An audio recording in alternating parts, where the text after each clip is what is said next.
Hey, friends, it is Thursday. Welcome to the break room where we come together every week and discuss at least one component of our leadership.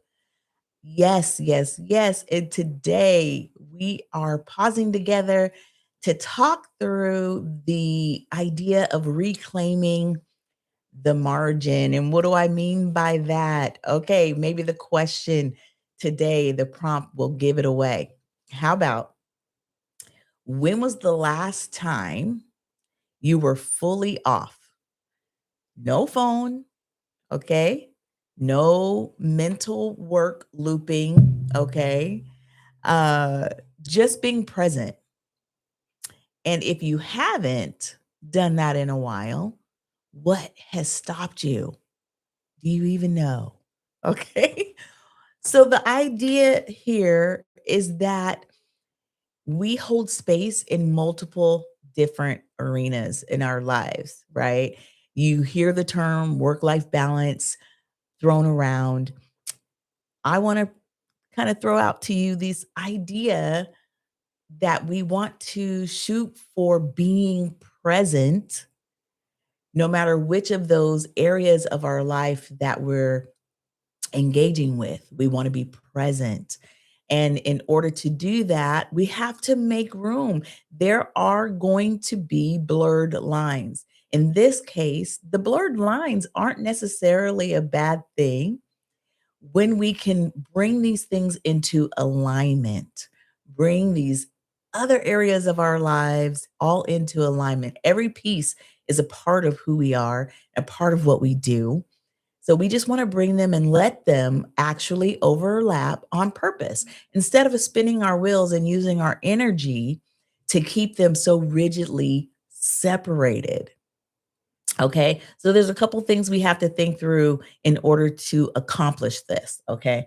We want to make sure that we're not trying to live up to the myth of the 24/7 leader. Being a leader might be part of our identity. It might be ingrained in us. It might come natural for some of us. For some of us is what we're attaining to do. But guess what? We're not that 24/7. We're not that title or whatever that is in our workspace 24/7, right? We may always be parents, but we're not always wearing that hat 24/7. There is a dance that we do amongst all the things that we have our hands in. We bring those things with us, but we are not 24/7, meaning one thing 24/7. It just is not possible. Okay. And it's okay that we're not shooting for that. I think trying for that sometimes really puts us into a space that is not truly attainable. And what we find is if we keep going after something that truly isn't attainable, we have the same 24 hours every single day. So some of the stuff that we're asking of ourselves isn't possible. And all we do is add more stress. Adding more stress is not good for us. Our cortisol, all the things that go along with that. Maybe we have a hypertension now. Maybe we're not eating well. Maybe we're turning to things that we shouldn't turn to because we're trying to attain something we shouldn't be going after. We are one person. So here's what we do we find and stick with and always filter all of the things that we're trying to do through the center, our center of our identity, who we are. Okay. We're going to let things flow from there. And then we're going to allow for harmony. Harmony often it's movement, it's moving, it's ebbing, it's flowing, as opposed to the idea of work life balance where there's two scales and we're shooting for this equal here. It's not about that. It's about a flow and a harmony, and we're coming in and out of these things, but we get to decide what the filter is, what the center is that everything else is flowing in and through. okay? How we show up. And going back to my question, it was saying, when's the last time you actually were fully off?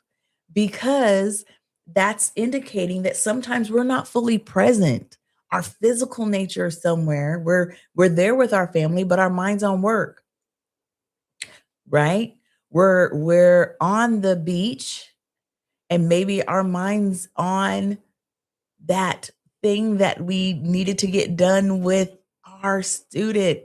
Or maybe we're worried about something that's going on in our child's life. I don't know. Those things don't go away.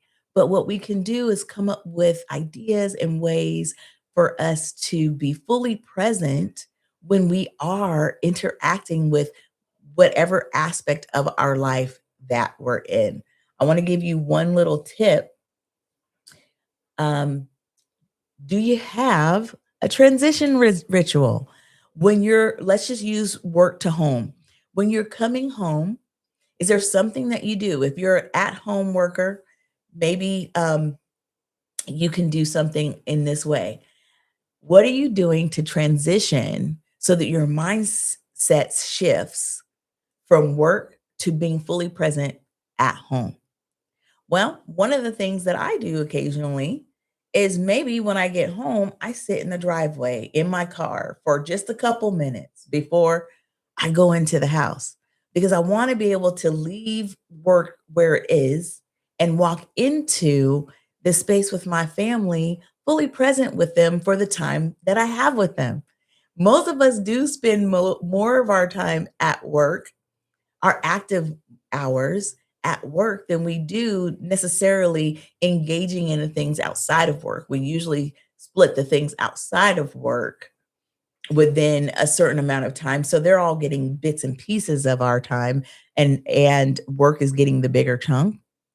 So all the more reason to be present when we are at home or when we are at our community events or when we are in our faith spaces, being fully present when we're there. And as for your team, you want your team to experience this work life harmony, work life balance as much as possible. So, for you as a leader, you want to encourage them in this. And why do you want to do it? Why are you making it your business? Well, one, you want to be an excellent leader, and that's a cherry on top kind of mood. But also, there's something that you get to get out of this when people have more harmony and more work life balance. They are typically bringing along with that increased productivity, increased creativity. Y'all, that reduced stress means that there's less likely room for burnout, improved health. Okay.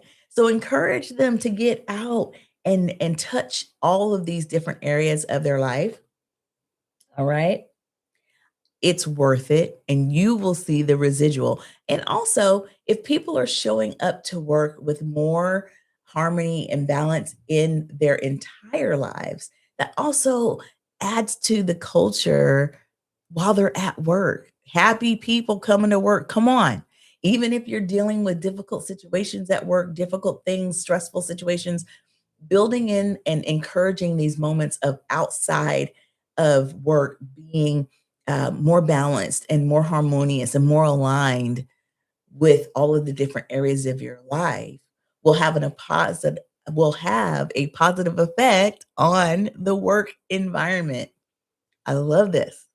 You can do it. So what are we doing this week? Your call to action. What are you doing? I would love to see you at least 3 times this week.